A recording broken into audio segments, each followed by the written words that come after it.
Olá, querido jovem, pronto para mais um estudo da lição e o título de hoje é Texto sobre a Alma. Quando vamos para a Palavra de Deus na versão Nova Almeida atualizada, em Gênesis capítulo 35, verso 18, olha o que lemos. Ao sair-lhe a alma porque morreu, deu o filho o nome de Benoni. Aqui está se referindo à morte de Raquel. Em outras versões, outras passagens bíblicas, também em 1 Reis 17:17 e 21:22, existem passagens semelhantes a esta. Olha o que 1 Reis 17:17 fala, e 21 e 22. Depois disso, adoeceu o filho da mulher da dona de casa, e a sua doença se agravou tanto que ele morreu. E estendendo-se 3 vezes sobre o menino, chamou o Senhor e disse: Ó Senhor, meu Deus, rogo-te que faças a alma deste menino a tornar-se a entrar nele. O Senhor Deus ouviu a voz de Elias, e a alma do menino tornou-se a entrar nele e reviveu. Algumas pessoas pegam essa passagem, principalmente a de Raquel, em Gênesis 35:18, para dizer que a alma de Raquel então saiu do corpo, portanto, a alma é imortal. O que nós devemos fazer é não correr esse mesmo risco ou perigo, porque quando nós lemos um texto da Bíblia que contradiz todo o restante dela, a própria Bíblia nos orienta o que devemos fazer, como devemos proceder. É um pouco aqui, um pouco ali. Nós devemos investigar, olhar outras versões, porque a Bíblia original tem uma linguagem um tanto limitada. Então, quando a pessoa vai traduzir ela para outras línguas, principalmente, por exemplo, a língua portuguesa, muitas vezes pode colocar uma tradução, um termo ou outro equivocado. Um exemplo claro disso é a língua portuguesa, que embora seja bastante abrangente, ainda utiliza uma mesma palavra para falar duas coisas totalmente diferentes, como por exemplo, manga. Você tem que olhar o contexto. Tá, o que é manga nesse contexto? Você está se referindo a uma fruta ou a uma parte de uma blusa, de uma camiseta? Da mesma forma, é a Bíblia quando nós olhamos e se percebemos um termo que explica algo que é totalmente diferente do restante da Bíblia, precisamos investigar. Quando nós vamos para outras versões, como por exemplo, a versão internacional traduz essa passagem da Raquel como o seguinte: em vez de falar ao sair-lhe a alma, fala assim, já a ponto de sair-lhe a vida. Outras versões, como por exemplo o Antigo Testamento Internacional Hebraico-Português Interlinear Hebraico-Português pela Sociedade Bíblica do Brasil, traduz nefeste como vida, em Gênesis capítulo 35, verso 18. E fica assim, vida ou pessoa, em outros textos. E aqui, quando nós vamos juntar esse sentido, a expressão usada em Gênesis 35, 18 fica assim: simplesmente quando a sua vida estava acabando, ou último suspiro. Então, quando nós olhamos outras versões, nós percebemos que aqui a Bíblia está se referindo aos últimos momentos de vida de Raquel. E não que saiu-lhe a alma e ela foi para uma outra dimensão. Quando investigamos a Bíblia, ela mesma nos demonstra claramente que a alma sim é mortal. A alma que pecar, esta morrerá. A alma é a junção do corpo físico com o espírito, com o fôlego de vida que Deus nos deu. Ou seja, é a pessoa viva.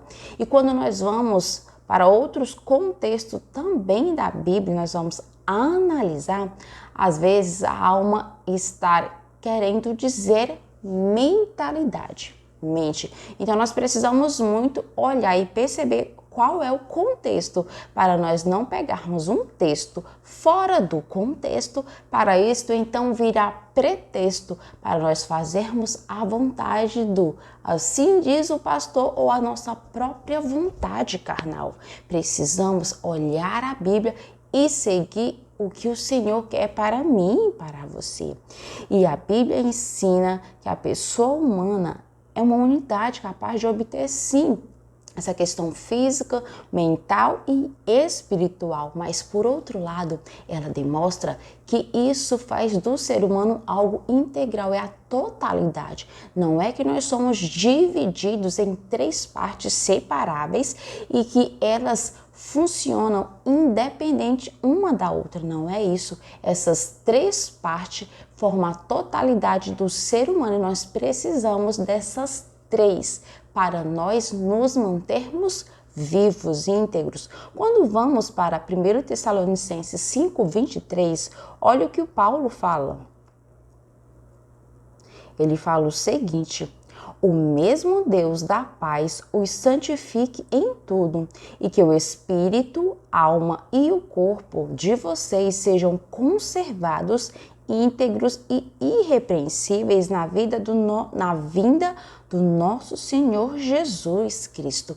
E aqui nós percebemos o quê? Que Paulo, ele acreditava sim que nós temos essas 3 partes, tanto a espiritual, a alma e o corpo, né? Que eu já havia dito, mas que nós não somos independente, nós não funcionamos de forma independente, nós precisamos dessa totalidade, tanto do espírito, ou fôlego de vida que Deus nos deu, a alma, que é a junção de o corpo e espírito, ou também em outras versões, dependendo do contexto, a nossa mentalidade e o nosso corpo físico. Nós precisamos disso para vivermos em totalidade, tanto a parte física, mental e espiritual. Nós precisamos disso para funcionarmos e vivermos totalmente. Só que, como eu já havia dito, uma parte depende da outra para nos mantermos vivos e conectados com Deus. Logo aqui no finalzinho, fala o seguinte: quão consciente você está do desenvolvimento dessas 3 dimensões na vida diária? Você está convencido que de fato a nossa alma ou a nossa mentalidade não é imortal?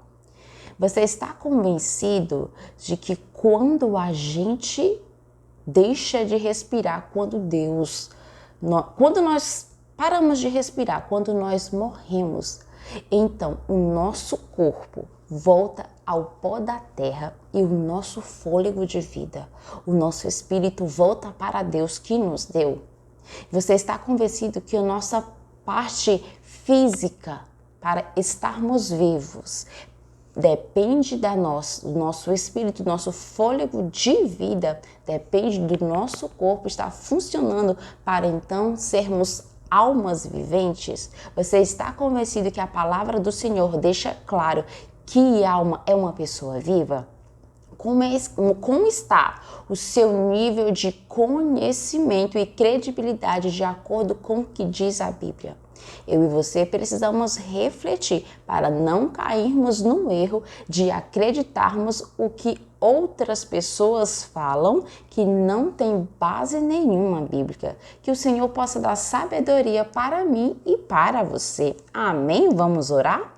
Querido Deus, obrigada porque o Senhor deixou a sua palavra para esclarecer temas como este, para não sermos enganados. Dê-nos sabedoria do alto céu para fazermos sempre a sua vontade e o seu querer e espalharmos a sua verdade para o máximo de pessoas possíveis. Esteja conosco durante todo esse dia e também durante toda a nossa jornada aqui na terra. Que o Espírito Santo possa estar conosco, iluminando a nossa mente e o nosso coração, dando-nos um coração sábio e uma mente forte no Senhor. Perdoe os nossos pecados e ensina-nos a vivermos de acordo com o que o Senhor nos ensina. Pedimos isso e desde já agradecemos no doce nome de Jesus. Amém! Que o Senhor possa estar com você nesse dia maravilhoso. Abraços, fique com Deus e até o próximo vídeo.